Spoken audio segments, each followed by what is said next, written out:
ये कहानी है उस इंसान की जिसने खौफ को अपना धर्म बनाया, और उस बिहार की जिसने बरसों तक उस खौफ के साए में सांस ली।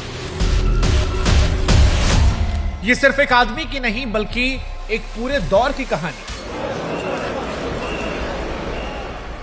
उस दौर की जब सत्ता और अपराध एक सिक्के के दो पहलू बन गए थे, जब लोकतंत्र की आवाजें गोलियों की गूंज में दब गई और जब इंसाफ की कुर्सी पर डर बैठ गया। बिहार का सीवान, वो मिट्टी जिसने आजादी के सिपाहियों को जन्म दिया, 90 के दशक में एक ऐसे नाम से कांप उठा जिसने पूरे सूबे की सियासत की जड़ों को हिलाकर रख दिया था, और वो नाम था मोहम्मद शहाबुद्दीन। एक ऐसा शख्स जो गांव की गलियों से उठा और कुछ ही सालों में संसद के गलियारों तक पहुंच गया, पर यह सफर लोकतंत्र की नहीं, खून और बारूद की राह पर लिखा गया था।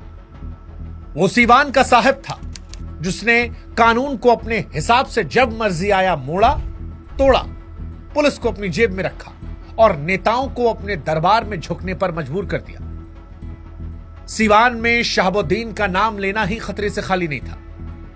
दिन के उजाले में हत्याएं होती, गवाह गायब हो जाते, अदालतों के फैसले उसकी मर्जी के मुताबिक तय होते। उसकी सत्ता इतनी मजबूत थी कि जेल की सलाखें भी उसके लिए बस दीवारें थी।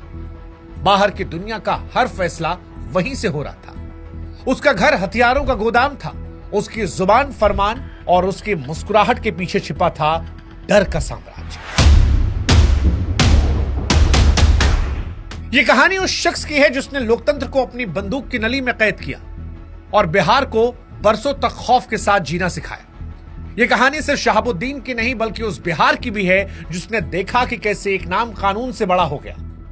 हालांकि आखिर में बिहार ने यह भी देखा कि कैसे कानून ने उस नाम को मिटा दिया। आज शहाबुद्दीन की इस कहानी में हम आपको दिखाएंगे कि जुर्म की दुनिया में शहाबुद्दीन ने पहला कदम कैसे रखा। हम आपको दिखाएंगे कैसे शहाबुद्दीन बना सीवान का साहिब। हम आपको दिखाएंगे कैसे जेल के अंदर से जेएनयू लीडर चंद्रशेखर का मर्डर करवाकर शहाबुद्दीन ने देश को हिलाकर रख दिया था। कैसे सीवान में अपराधी से लेकर गरीबों के लिए यही शहाबुद्दीन रॉबिन हुड बन गया था। डॉक्टर टाइम से काम कर रहे थे, कम पैसे में काम कर रहे थे, स्कूल कॉलेज समय चल रहे थे, लोगों की शादियां भी करवा रहा था, लेकिन कैसे यही शहाबुद्दीन बंदूक के दम पर लालू यादव के लिए किंगमेकर बन गया। कैसे डीएसपी को सबके सामने थप्पड़ जड़ा और फिर वर्दी की बेइज्जती करते हुए उनकी बेरहमी से पिटाई कर दी।